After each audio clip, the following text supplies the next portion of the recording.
Welcome everyone.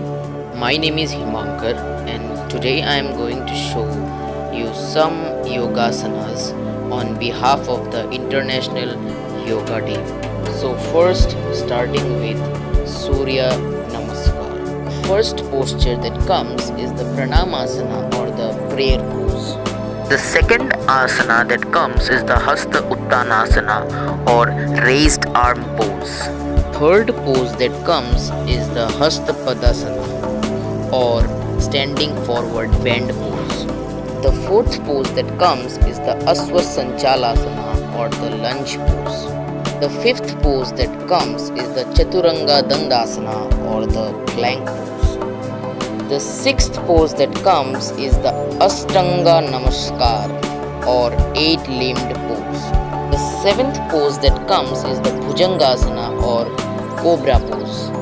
The eighth pose that comes is the Adho Savannasana or downward facing dog pose. The ninth pose that comes is again the Aswasanchalasana or the lunge pose. The 10th pose that comes is the Hastapadasana or the standing forward bend pose. The 11th pose that comes is the Hasta Uttanasana or raised arm pose. 12th pose that comes is the Pranamasana or the prayer pose. Now let's move to the video. Number 1 pose. Number 2, 3, 4, 5, 6,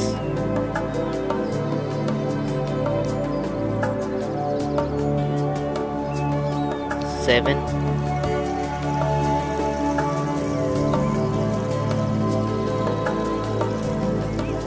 8,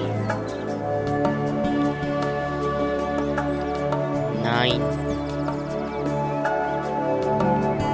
10,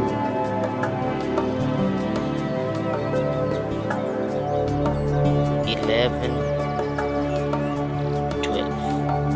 Now let's look out for some yogasanas. The first asana which we are going to do is Vrikshasana or the tree pose.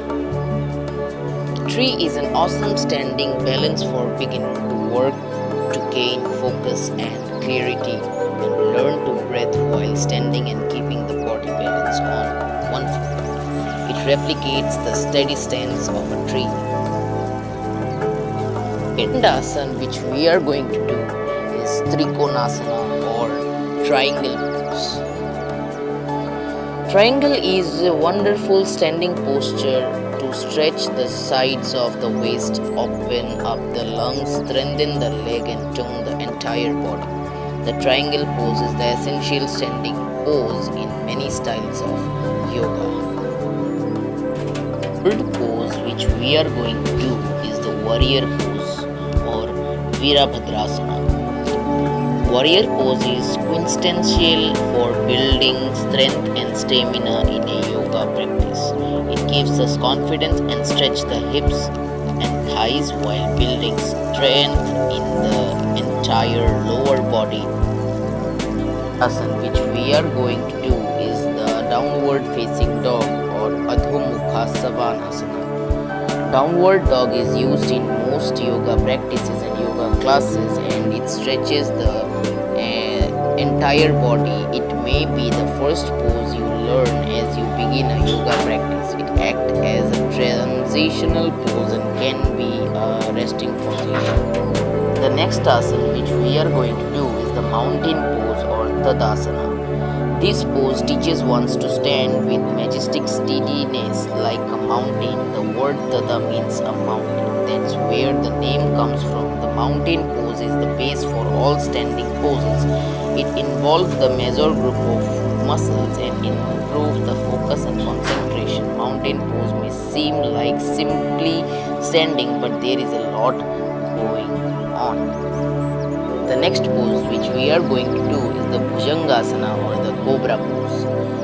benefit of Bhujangasana is it stretches the shoulder, back, chest and spine, improves the flexibility and mood. The next pose which we are going to do is the seated forward fold or Paschimottanasana. It's important to incorporate a forward bend in yoga practice to stretch the hamstring, lower and upper backs and side. Seated forward bend is the perfect pose for beginners to start yoga. The next pose which we are going to do is the bridge pose or Setu Bandhanasana. Bridge pose Setu Bandhanasana is a way to bridge the gap between the body and the mind. The counter pose to a forward bend is back bend. The next pose which we are going to do is the child pose or Balasana. Balasana, also known as child pose, is a gentle resting pose that stretches the hips, thighs and legs while calming the mind and relieving stress and tension.